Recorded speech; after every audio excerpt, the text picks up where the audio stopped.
विश्वास राहिला नाही निलेश राणे म्हणतात. खरं तर आजही मातोश्रीची ताकद आहे आणि म्हणूनच आज तुम्हाला तुमच्याकडे सत्ता असून सत्तेमध्ये एवढं पाचवी बहुमत असून सुद्धा तुम्हाला मातोश्रीचे शिलेदार फोडण्याची गरज लागते आणि हीच खरं तर मातोश्रीची ताकद आहे. आज आपण बघितलं असेल की महाराष्ट्रामध्येच नाही तर संपूर्ण भारतामध्ये वेगवेगळे पक्ष फोडण्याचं काम भारतीय जनता पार्टी करत आहे. आता निलेश राणे ज्या पक्षात आहेत तो पक्ष कधी सुद्धा फुटेल आणि निलेश राणे सुद्धा भाजपात कधी जातील हे सुद्धा शिंदेना कळणार नाही किंवा शिंदेचा पक्ष फोडलेला कळणार नाही.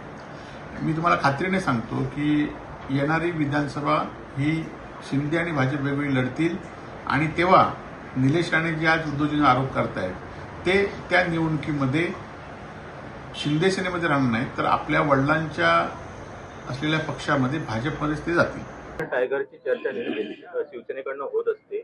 याच पार्श्वभूमीवर उद्या उद्धव ठाकरेंनी आपल्या निवासस्थानी खासदारांची बैठक ठेवलेली आहे. कसं पाहताय? ते नेहमी बैठका ठेवत असतात पण त्यांच्या बैठकांमध्ये किती आमदार खासदार जातात हे एकदा मोजून बघा.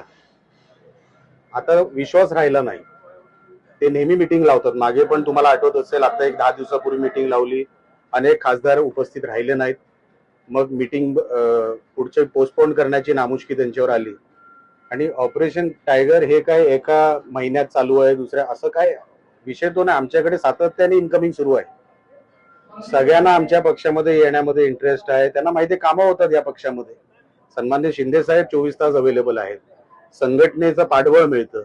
कानाकोपऱ्यामध्ये शिवसेना पसरलेली आहे. अशा संघटनेमध्ये त्यांना काम करायची इच्छा आहे आणि आता दुसऱ्या बाजूला विरोधकांकडे आता काहीच नाही. सगळी भांडी रिकामी झालेली आहे. देण्यासारखं काय नाही, लोकांकडे काय नाही आणि संपर्कही नाही.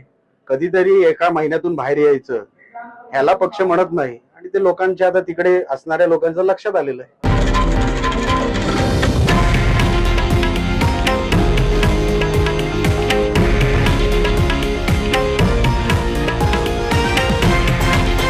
हे आहे देशातील नंबर 1 न्यूज नेटवर्क आणि आपण पाहत आहात TV9 मराठी, एकमेव.